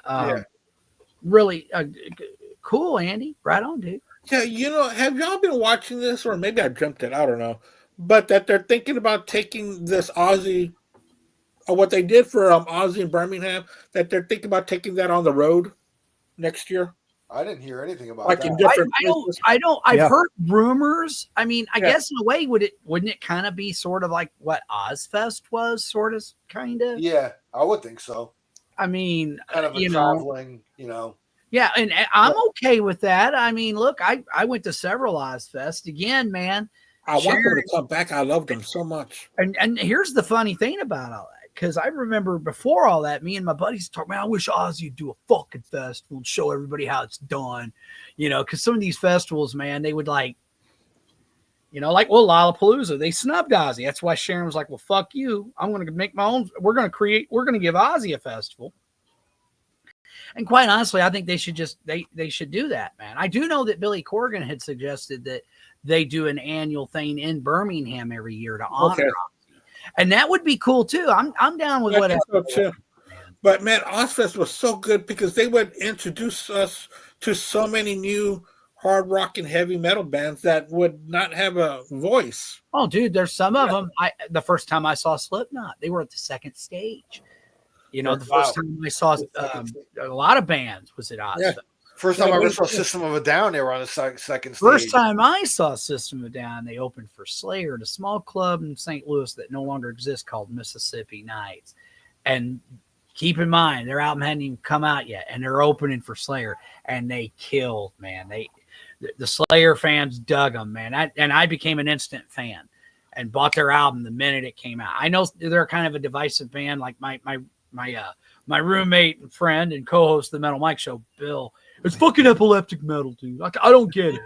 You know, the way Surge sings, man. He don't like violence for the same reason, because Sean Killian is always the way he sings, kind of similar to Surge. Different, but yet similar. The cadence, you know, the highs, the lows, and not everybody's going to get it, and that's all right, man. You know. I'll be right back, guys. I got to go get my dog. I'm not a huge System of a Down fan, but when I saw them on that small stage first time, they were so unique. And I was like, they're different. And my buddy and I turned to each other. We're like, dude, this band is fucking good. There's some buzz about this band, bro. They blew me away, man. Because like opening for Slayer, that ain't an easy thing to do, bro. No, they did it. And not in a small club. Usually you get booed off that stage, man. They didn't, man. They fucking brought it. The energy and everything. We were, because at first we were all like, okay, prove it. And then it was like, whoa. And I'm going, fuck, man. All right. And they even said, we're honored to be on the stage with one of our heroes, the mighty Slayer. And they kept chanting Slayer over and over and over. Yeah. That's good business. Is it your turn now? I do believe it is my turn. All right. So now we're doing, I think 7, 6, and 5. Yeah. We're on 7, 6, 5. Yep. Yeah. Over the Mountain, of course, the opening track for Diary of a Madman. And now it's going to be very heavy on one side. I pretty much have done all the OzzY solo stuff. Now, at one point in time in my life, it probably would have been the other way around. It would have been more solo OzzY that would have ranked higher. But over the years, I've gotten to where, as much as I love solo OzzY, and I adore it, I prefer Black Sabbath. And like I said, when I was younger, it would have been the opposite, though. As a kid, you know, I mean, growing up, it was like, I loved Sabbath, don't get me wrong, but yeah. But Over the Mountain's my number 7, my number 6, Hole in the Sky, Sabotage. What an opener, man. And what an amazing album. Over the years has kind of went up my rankings of Sabbath albums. I absolutely love it. And then Wheels of Confusion from Volume 4. Amazing. Absolutely, man. You know, recently, during the past 5 years, Black Sabbath has really crept into my top 5 bands. Nice. Easily. Yeah, they really have. They're my number 2. I mean, who's your number 1? Rush. Yeah. Rush, they're in my top 10. I love Rush. Love Rush. Love me some Rush. It's, to me, my top 3 bands is my top 5. I mean, it could be, it's Rush, Sabbath, you know, Van Halen, Zeppelin.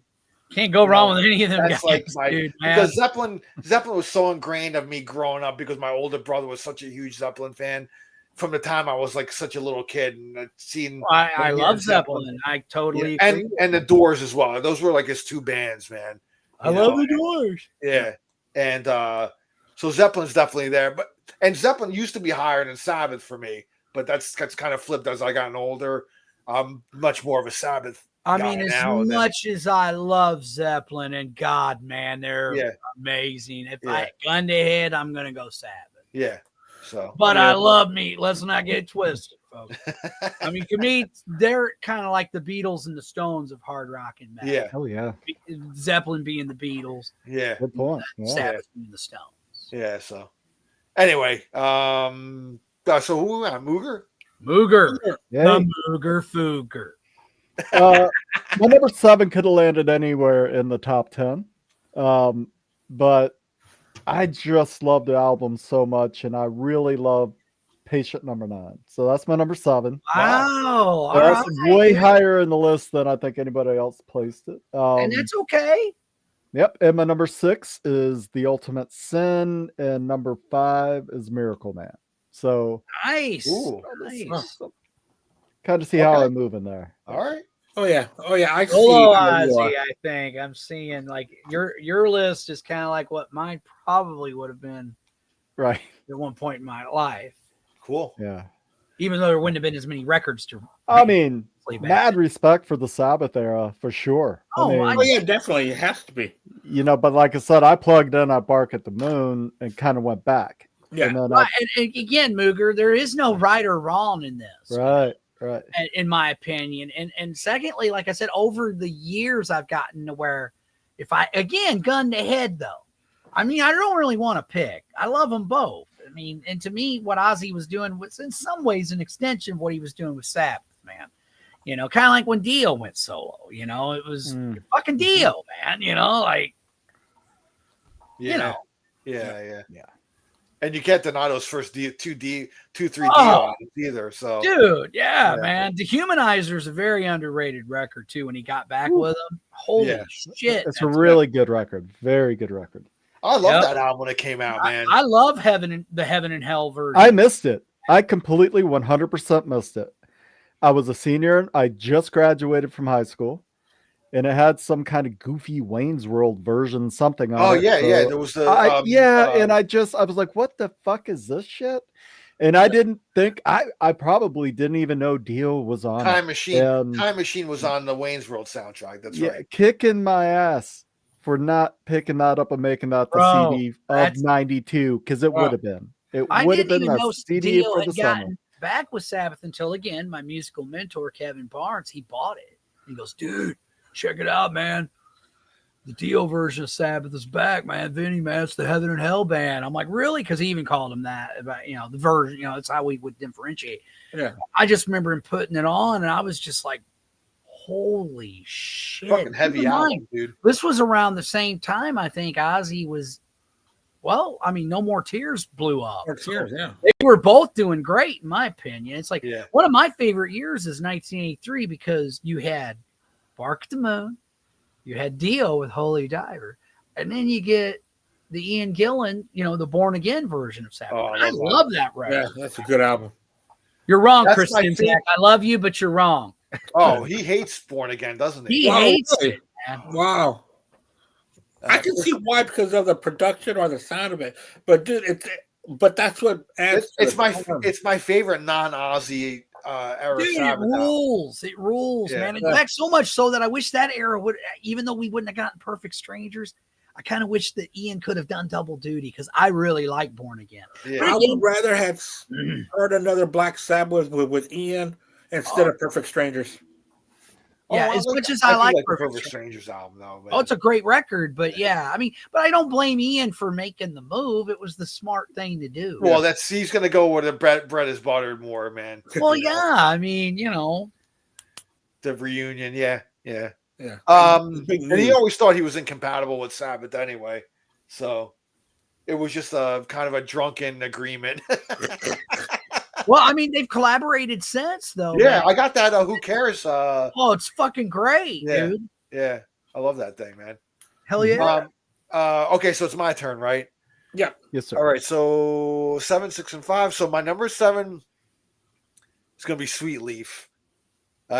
It's hard like this now. Top 7, you know. Number 6 is Hole in the Sky. Phenomenal fucking album, Sabotage. And my number 5 is Sabbath Blaze Sabbath, which is my favorite at the moment Sabbath album. Like it's been my top number 1 Sabbath album for a few years now. So I love that album so much, man. You know, so Sweet Leaf, Hole in the Sky, Sabbath Blaze Sabbath. That's my 7, 6, and 5. All right, Andy. Yeah, you know what? I don't know what I'm doing, but I'm not completing my 3 songs because I didn't say my number 8. What the hell's wrong with you, man? I don't know, but my number We'll just 8 give was you 4, man. We'll just give you 4. no. My number 8 is "Hole in the Sky" off of Sabotage. I think that's a great opener for that. Oh my god, it's so heavy, dude. Smack to the ear hole, man. That Yeah. album's so angry. I mean, what dude, was going on with you it. drop the needle and it's just boom right there. It's in Here's your the face. thing.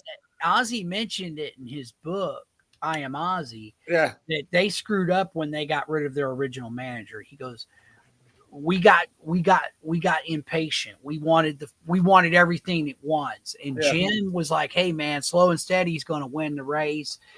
And Jim Simpson was his name. And they left him for Patrick Meehan. And Jim ended up suing him. It got ugly, but they eventually made up. But OzzY goes, we should have stuck with him because he was to us what Brian Epstein was to the Beatles. Oh, wow. And then when Meehan fucking ripped us off, we tried very badly to manage ourselves, much like the Beatles. Did. It kind of, and he feels like OzzY feels like that's what led to them breaking up. Well, that's why he wrote the writ. He wrote the lyrics to the writ. They were getting tired of getting served with papers and lawyers, and it just got to where, well, this isn't fun anymore. We're recording music and touring to pay these fucking lawyers to get out of the, and that's why Sabotage is such an angry album. Even though I will say, I think in a lot of great bands, I feel this way. They'll have what I call sister albums. You know what I mean? And I think Sabotage and Sabbath Bloody Sabbath are very much sister albums. Yeah. Just like I think Technical Ecstasy and Never Say Die are, and of course, obviously, Master Reality, Volume 4, and then of course the first two albums, OzzY album. Well, managers aside, the road cases full of cocaine didn't do them any favors. No, of course not. But like I said, just a lot of the stress and the right. You're very correct on that. There was a lot of stuff going on, and then OzzY lost his dad, which just devastated him. There was a lot going on, and OzzY said he goes. He really does believe that was the one thing. He goes, it fucking broke up the Beatles, because Epstein died, and from what I understand, McCartney tried to talk the guys and letting Linda's dad, his father-in-law, handle things, but they were like, absolutely not. George and John said, what was that guy's name? Alan Klein. And he fucking fucked him just like Meehan did Sabbath. And just like Paul told him that he was going to do because he was doing that to the Stones and have so many other bands at that time. Right. It was, they should have listened to Paul, man. Yeah. I'm just saying. Yeah, but then again, they didn't want his father-in-law to be running things. I mean, that's the last thing John and George wanted. Well, because I guess they were all like, oh, Paul's trying to take control. I don't think it was. I think he was just trying to do what was best for the band, man. I think so, too. But I get where those guys were coming from. Oh, yeah. And I think eventually they were going to split up anyway. Even though, from what I understand, the breakup devastated Paul. He didn't want the band to stop. He didn't want to, he wanted the Beatles to keep going. But there was too much ego in that band after a while. Just one person, too many alphas. Too many alpha males. Just like I always say when people talk about Megadeth and Metallica, I'm like, look, if Dave Mustaine doesn't get thrown out of Metallica, Metallica would have fucking imploded. Too many alpha males in that band. And now we wouldn't have the two bands we've got now. Exactly. Who knows how long Metallica would have lasted? Exactly. It happened for a reason. Yes, sir. Okay. All right. Where am I? You just did. You had an extra one, so you did. Number 8. Golden Sky. Okay. Number 7. Wheels of Confusion. What a great way to start Volume 4. Great way, dude. Number 6. Sweet Leaf. And my number 4. 5. Thank you very much. I had Over the Mountain. I kind of mixed my OzzYs and SaBBaths in this top 10. Bro, this was hard, man. I revised it several times. So Over the Mountain, my number 5. Man, what a great open track, man. Yeah. All right, man. We're 4-3-2, man. All right, number 4. My father's all-time favorite Black Sabbath song, Sabbath Bloody Sabbath, from, of course, the album of the same name. Yeah. Number 3, Sweet Leaf, Master Reality, which is in many ways my all-time favorite. It's not so easy to say that now, but when I was younger, Master Reality was the record for me. As much as I love the first two, Master, man, was just, and it's still because that album, like, to me, like, they reinvented themselves again. Like, yeah, dude, yeah. And I mean, again, talk about epic closing tracks, Into the Void. Are you fucking kidding me, man? We used to play that in my band that I was in. Dude, it's one of my all-time favorite Sabbath songs ever. And then what, number 2? Yeah. All right, now this, again, I could go back and forth with these, but I had to pick for number 2, and it made number 1 on some of my earlier lists just because of one reason. It's the song that started it all. Black Sabbath, Black Sabbath. I mean, holy shit. Like it definitely was like, hey, this is it. This is the blueprint for heavy metal. Yeah. I mean, what a game changer. What a game changer, man. I can just imagine because we look back on it now, but back in the day, man, people shit their pants when they heard this. Oh, can you Dad imagine? told me. I didn't know what the fuck to think when I heard this shit. And you're talking 1970, bro. It's still kind of love, make love, not war, and all that. Which is nothing wrong with that. And I love a lot of those bands, but yeah, Sabbath came along. I mean, Zeppelin was doing their thing, and it was definitely different, man. But to me, Sabbath just took it one step further, man. No disparaging Zeppelin, though. Zeppelin are amazing. Absolutely. Yeah, dude. That's it, man. So yeah. All right. You, Mooger. Hey, number 4, Bark at the Moon. Number 3, I Don't Know. Number 2, Over the Mountain. Nice. Yeah.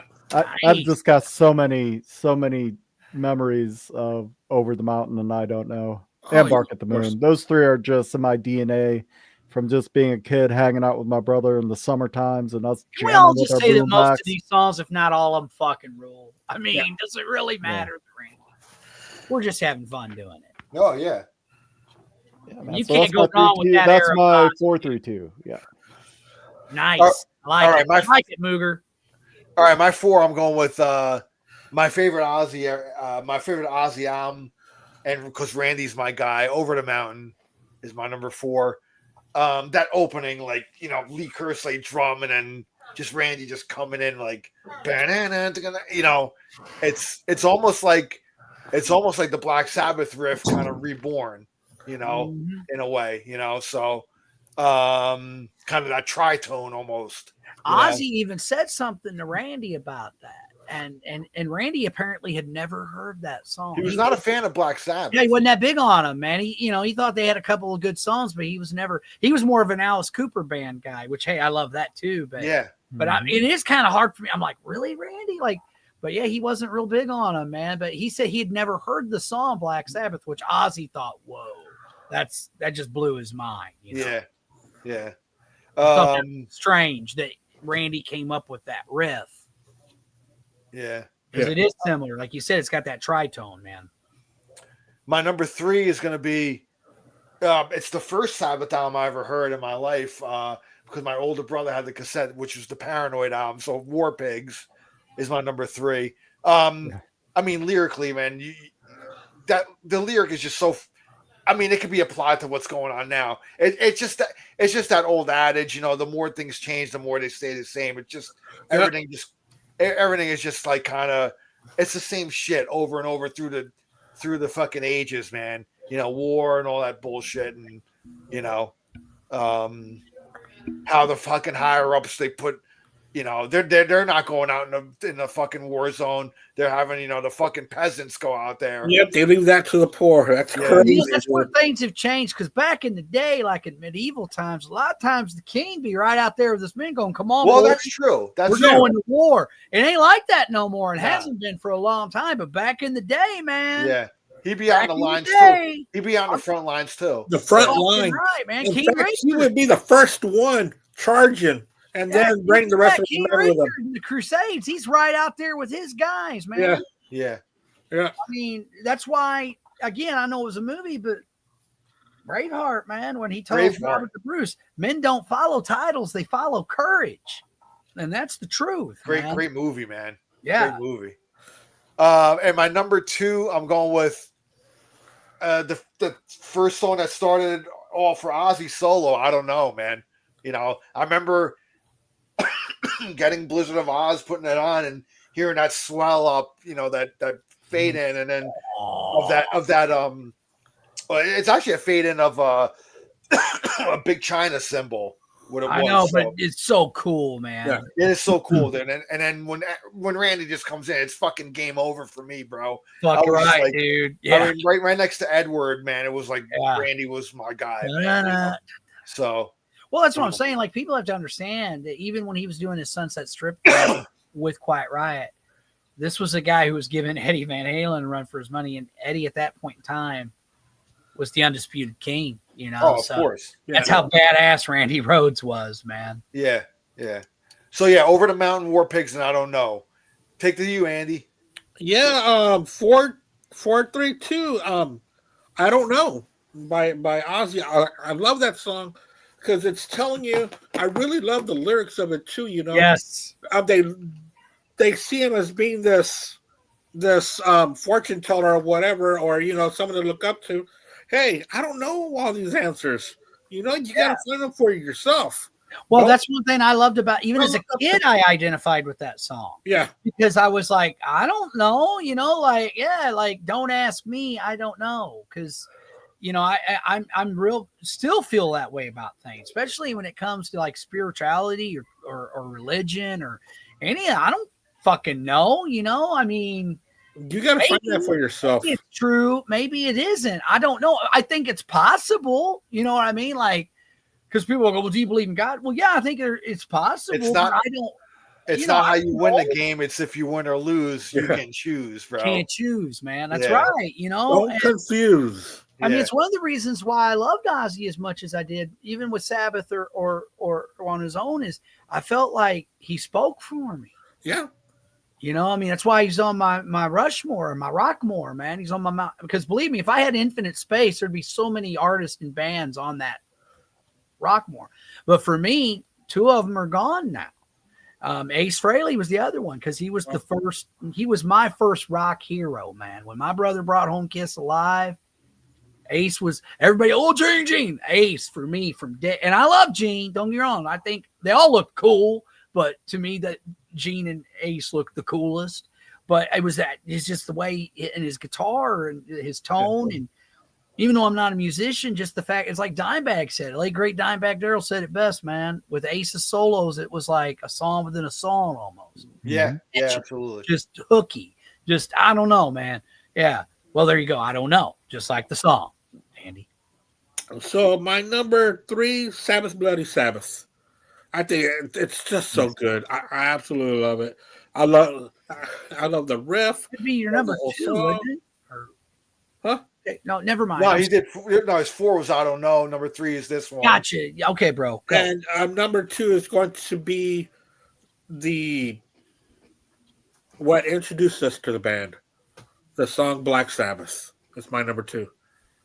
The riffing to it is just amazing, and the lyrics and his voice. I like the way that when he did the song live, you know, he would do that.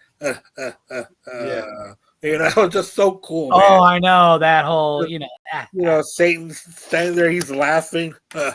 He'd also do the Yeah, so cool, man. Cool. You know, everybody's running because they're scared. You know, you can see all this. You know, it's you can picture it in your mind. It's like a movie. Yeah, it's just what I always so cinematic.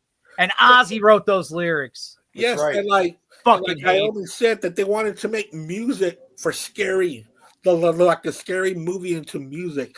That's exactly what that first album is. That first album, it's just so. It's also kind of weird at the same time because of the way that it flows. It doesn't flow that great. It really doesn't. There's a lot of, well, why is that there? Why is that there? Even though the songs are good, the sequencing is just off for me on that album. I think they were just trying to figure it out, though. Oh, you know? Yeah, of course. You know what I mean? Like, because even Roger Bain wasn't very experienced as a producer, from what I understand, but it was one of his first projects. But yeah, I do agree with you. The sequencing is kind of odd, you know, but I mean, it is what it is. It's the beginning. Right. And then the fact that you got like I said, man, because Geezer had, I don't know if you know this, you probably guys do though, the weird supernatural experience that Geezer had, because OzzY bought him this old, like Middle Ages book. It was all in Latin, and it was like, I guess, kind of evil. It had like, you know, a pen, I don't know what, it was black and it had all this, and it was like, you know, kind of like a witch's book or something. It was evil. All right. Like with spells and shit. Yeah, and OzzY said, "Hey, I found this for you, Geezer." You know, because Geezer was interested in that stuff. He goes, "So I looked at it." He goes, "I put it on the table. I go to bed. At the end of my bed, it's in my bed. There's this black figure pointing at me, and it scared the fucking living fuck out of me. You know, he just scared the shit out of him." And he goes, eventually, he just started praying, and then the figure disappeared. Well, he told OzzY about it. First thing OzzY does, he writes down, "What is this that stands before me?" Figure in black, which points at me. So even then, and then of course when Geezer's playing Mars by Holtz, which you've never heard that scene, which again was also an inspiration for the Imperial March. Like a lot of times when Lucas would write his Star Wars movies, he would listen to classical music. He listened to Mars by Holtz, and he told John Williams, "I want something similar to this for the Imperial March." Which, if you hear it, you're like, "Oh my God, of course, it's all there." Same with, and then of course, there was the Devil's Tritone, and they wrote it, and then OzzY just started spouting off those lyrics that he'd written for Geezer, and the rest is history, man. It was like genius, man. And then it was Geezer. It's like, well, we should call the name of the band Black Sabbath too, because they had to change the name anyway. Again, man, it's just amazing, really. Yeah. It's just crazy how everything just fit. The whole seed of them writing like darker material, scarier stuff was the fact that they were rehearsing across the street from a Boris Karloff movie that would show horror movies, and OzzY, I think, even said, like, here's people paying money to get this shit scared out of them. We should kind of write music like that, Yeah, he said him and Tony kind of came to the same. We should write scary music, but they also started writing about because again, man, you got to look at the times. It was all peace and love and and they were a blues band before. Yeah, Black Sabbath was like, well, we live in this fucking shithole. What the fuck we got to be happy about? I mean, the environment that they lived in, it had a lot to do with everything, man. Sure, and yeah, OzzY talked about it, and a great underrated documentary is the one he made right around the time No More Tears was released, Don't Blame Me. And he went off. He went off on that rant about how, if you're going to San Francisco, be sure to put a flower in your hair. And OzzY was like, "Blame me right there." And I love how OzzY goes, "What the fuck was San Francisco?" This is a great documentary. Great documentary, man. But the thing is that also there was a big change after Woodstock, which was in '69, which we're going to be talking about 3 Shots Down in my other podcast. But in 1970, there was a whole change in everything. Altamont, man. Everything, man. That tragedy there, and how that was the violence gone bad. Yeah, because that was December of '69, and now we're talking about 1970. People. That changed. Yeah, there was that big change, man. You had the Manson murders, and you had a lot of. People weren't believing this piece of love anymore. People were scared. People were running because they're scared. I mean, Vietnam and all that shit, and the divisiveness that was in the country at the time. You couldn't believe anything anybody said. It was crazy. I mean, when now. Yeah, right. When you look back on it, you're kind of like, whoa, it just. I mean, like Sharon said, he goes, they weren't singing about boy meets girl and lives happily ever after. It was about real life, but the darker side of life. I mean, come on, Hand of Doom. Are you fucking kidding me? Yeah. I mean, they were very topical and singing about stuff that nobody was talking about in 1970, man, So I can imagine it, for people that were used to, they were like, whoa, I mean, OzzY even said the first time they performed Black Sabbath live, the crowd just stood there and looked at him and agape. They were like, it freaked them out, man. Yeah, but they wrote about just everyday things. I mean, they talked about the occult. They talked about drug use. They talked about mental illness, war, just everything coming at once, and it's amazing. Yes. And that's why they've shot up so much in my personal list of bands, because the music and the lyrics. And just what's the word I'm looking for? The whole package, man. Dude. Represented. And I mean, and like Zeppelin, where Zeppelin would sing a lot about mythology and Tolkien, so did Sabbath. The Wizard is fucking straight up about Gandalf, man. So even they borrowed from that kind of stuff too, just like Zeppelin did. Because, that was the one thing, Zeppelin, they were all really big on, like, I remember as a kid, I didn't know what the hell Mordor was until I read Lord of the Rings, and then I was like, oh my God. And the fact that but Gollum and the evil one slipped away with her. I still love that, by the way. I'm like, man, Gollum's a cock blocking bastard. He took Robert Plant's girl.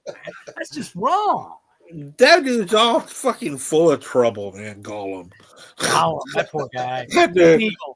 I felt sorry for Smeagol, though, man. Having to share space with Gollum couldn't have been easy, man. Well, he really was a split personality. He really was. It's sad because it's like I couldn't help but feel sorry for the poor bastard. Mental illness. Yeah.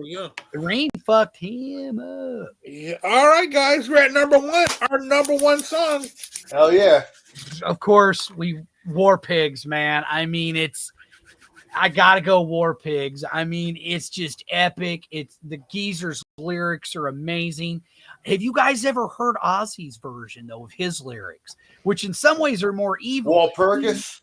Yes. Dude, he literally says, cast the priest into the fire. Geezer's like, whoa, OzzY, because people need to remember Geezer's Catholic. So he was like, oh no, we're gonna say, we're changing the lyrics, OzzY. You're like, what the fuck, man? But yeah, we'll cast the priest into the fire and all kinds of evil shit. And there was like, his version, his lyrics was even more evil than what we got, man. But I'm kind of glad Geezer changed them, because as cool as OzzY's lyrics was, Geezer's were better, man. A whole lot better, phenomenal lyrics.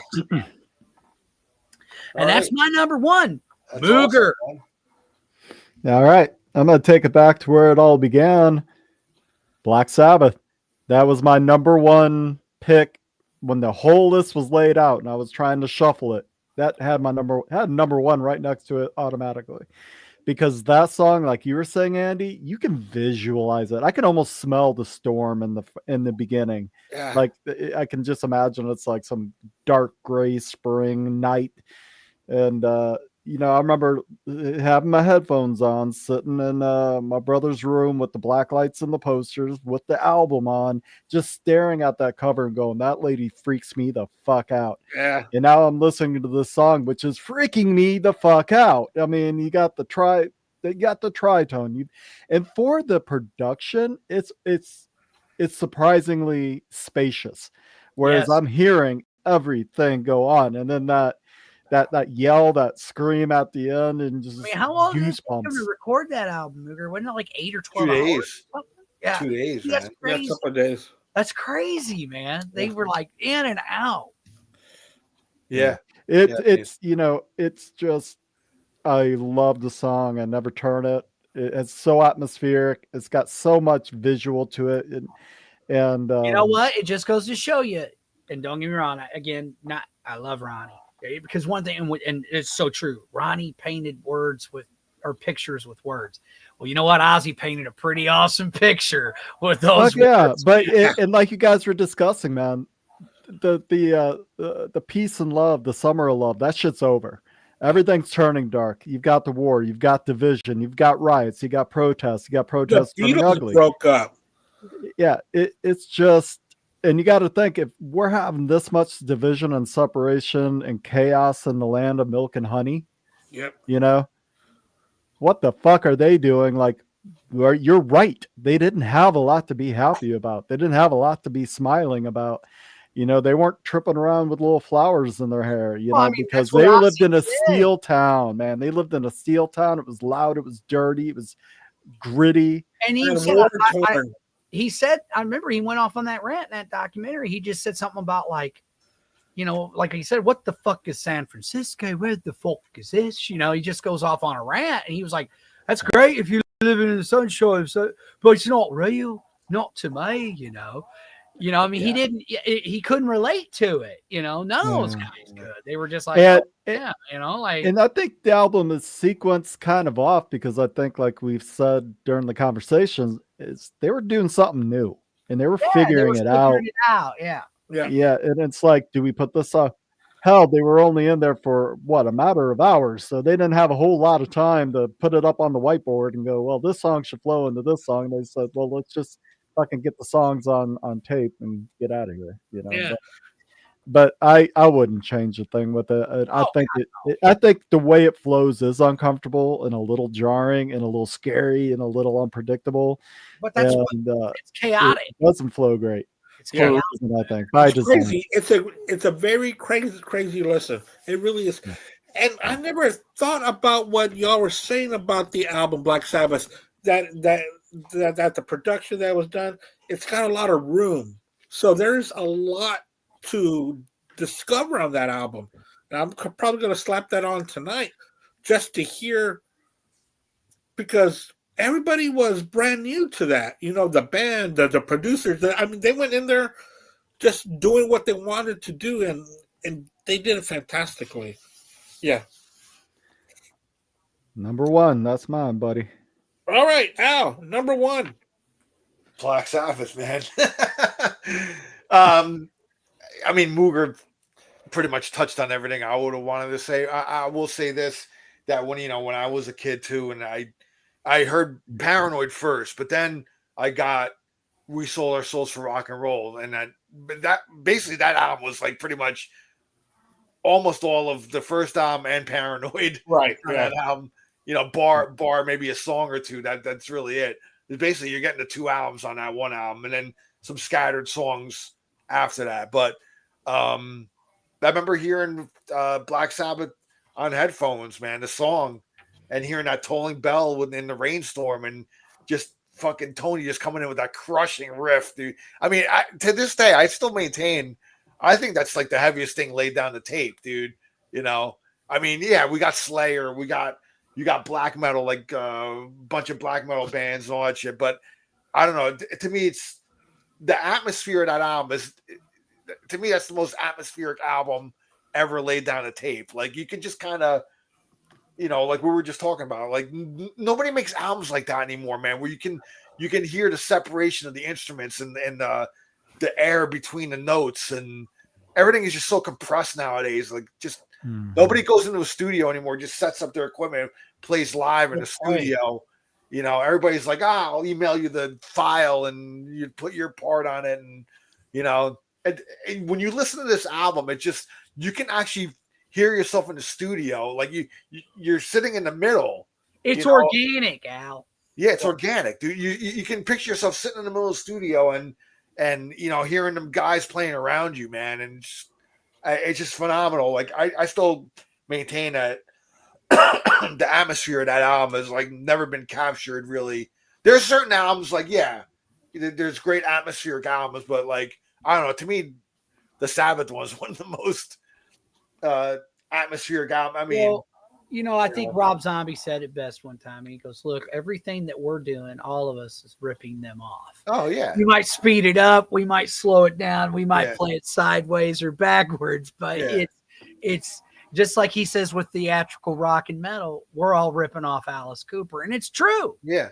It's true. I mean, it really is. They, I mean, so there you go. I will say one more thing. Like, so yeah, that's my number one. I just feel that my personal number one is the song Black Sabbath. I mean, it's the hey, man. And I can't knock it, dude. I mean, like I just kept going back and forth, and I was running out of time. Quite frankly, I was like, a fucking war pig. Yeah, just like Mooger though. Like when this list was introduced to me, like when Andy sent me a list, Black Sabbath was my number one right off the bat. Like, I struggled with it. I knew it was gonna be my number one. And one more thing, I like the typo negative version of this song. The fact that they present the story from the Satan's point of view. Yeah. Because Peter Steele rewrote the lyrics from the satanic point of view, Satan's point of view. He actually typo negative recorded two versions. One is with the OzzY lyrics, and the other one's from the satanic perspective. It's for satanic perspective, which ended up being on that first Nativity in Black. I love it. That's a great tribute album, man. Not only that, but one thing I always thought was cool about typo negative, whenever they do a cover, they do what I always say. If you're going to do a cover, make it your own. Then they do. And they do. I did. love it. Cinnamon Girl, Yeah. Summer Breeze. Oh yeah, dude. Just go down the list, man. Yeah. Incredible covers that they made their own, man. Yeah. OzzY and Typo with pictures of Matchstick Men. Oh yeah. Incredible. Yeah. The I wish first time OzzY would collaborate with them more, man. They sounded great together. Yeah. the first time I saw OzzY, Typo was opening up. Oh, nice. Wow. Yeah, it was really good. It was them and Sepultura. Oh, Along- nice. Along with all That's that. another guy I miss. I miss Peter Steele, man. I miss Like in 90s, It was a great band. I guess that Yeah, was they were. 96.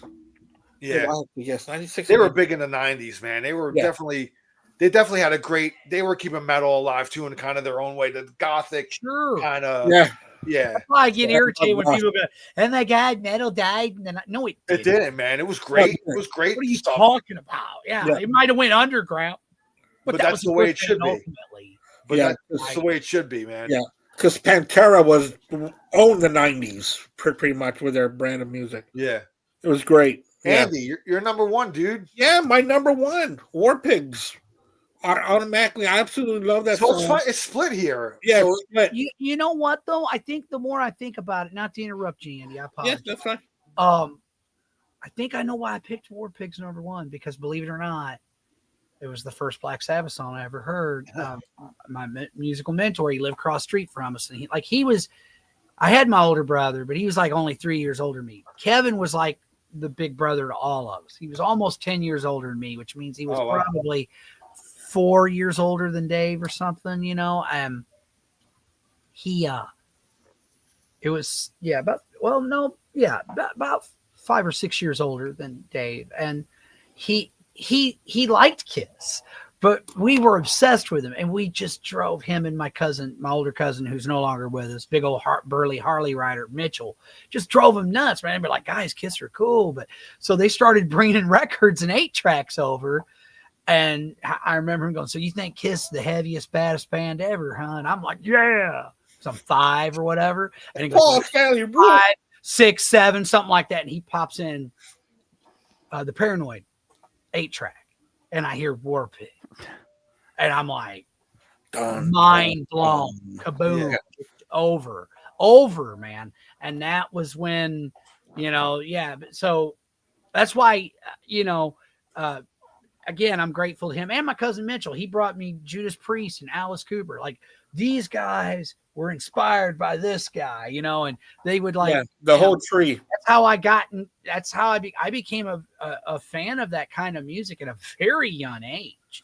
They introduced me to Zeppelin and Aerosmith and Nugent and Rush and Alice Cooper and Judas Priest and did I mention Aerosmith already? Leonard Skinner, all that stuff, man. And then my mom and dad doing what they did with the Eagles, Fleetwood Mac, and it was a great time to be a kid, a little kid in the 70s. Well, fortunately for kids now, they can go back and hear all this stuff. Well, it's kind of like when they inducted OzzY in the Rock and Roll Hall of Fame, and Jack Black said, he goes, "Any kid out there, man, go listen, man. You're in for a treat," And I hope some of them did, man, because I know that during my life, this has been a treat to listen to Ozzy Osbourne's music. All right, guys, that will wrap up my show. Alan and I want to thank our wonderful guest, Metal Mike. It's an honor, brothers. Thank you, both of you. The Mooger Fooger. Finally, Black Spirit. Thank you so much, guys. Y'all added so much to today's episode. I knew that we were going to have a Black Sabbath show. I knew that I was going to ask you to. I knew Metal Mike was going to have to be on this one. Thank you, brother. I wanted to thank everyone for putting all this list together. And I want to thank everybody that's been watching out there. Thank you so much for supporting this show. It's very important to us, so thank you. Yeah. Awesome, dude. Yeah, again, thanks for having us on, man. And, OzzY bless. Rest in peace, OzzY. We love you, man. And never forget you, bro. Your music will live on forever, man. Same with Ace, man. Love you too, Ace. And it's a blow. It's definitely a blow to me, man.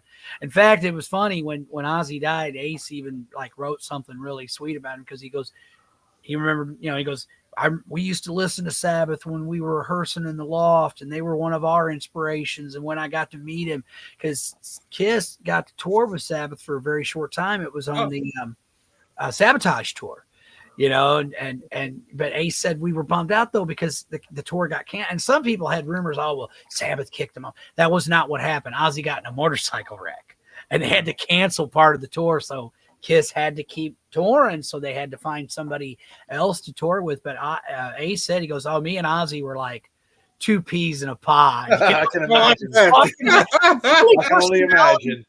Personality-wise, they were a lot alike. I mean, think about it. Think about it, man. Like Bill Ward even said, and Peter Criss said the same thing to Ace, man, if you ever got tired of doing the rock and metal, you could always be a fucking comedian, man. And it's true. I mean, those guys were hilarious, man. So I would have loved to have seen them, I would have loved to have been. Yeah. That would have been amazing. Metal Mike Mooger, man. Appreciate you guys being on too. Thank you so much, Al, Andy, Mike. I love you guys. Another band. Hit me up, Andy. Yeah, man. Opening tracks. And we should do epic closing tracks sometime. Not just SaBBath, but any other band, that you have in mind, guys. I think we've done iterations of that, but yeah, we can revisit. I usually brainstorm that idea for December, being it's the last month of the year. There you go, dude. We should do we usually do like last track or something. All right, man. Well, thanks for having us on, dude. Mooger, you rule. Andy, I haven't thought of anything for next week yet, Andy. So okay. I'll keep you informed on that. I'm still working on an interview, but I won't say who it is yet. So okay, Eddie. Yeah, but he didn't go, hey man, I've got something really planned big. But because what Eddie did is I got something planned for Ace Frehley. But Andy knows that I could get the interview though, usually. So Yeah, and I love those because we've been doing very well with those interviews with guys in the bands and stuff. Great, man. Yeah, but we'll post what we're gonna do next week, and again, I mean, thanks guys for being on, and everybody else out there, thank you guys, and subscribe to our channel. The usual bullshit. Yeah. So Andy, take us out, brother. Yeah. Thank you guys so much, and I will see you guys around during the week as we make our rounds throughout different podcasts and different talks and different Facebook, all that stuff. We're always in contact with each other. So I will see y'all soon, and keep them spinning, guys. Rock and roll. Long live OzzY. Keep fighting the good fight. Stay metal to your dying breath, because Metal Mike will. Cheers, OzzY. Love you, man. Later, guys. Bye, guys. You guys. Bye-bye.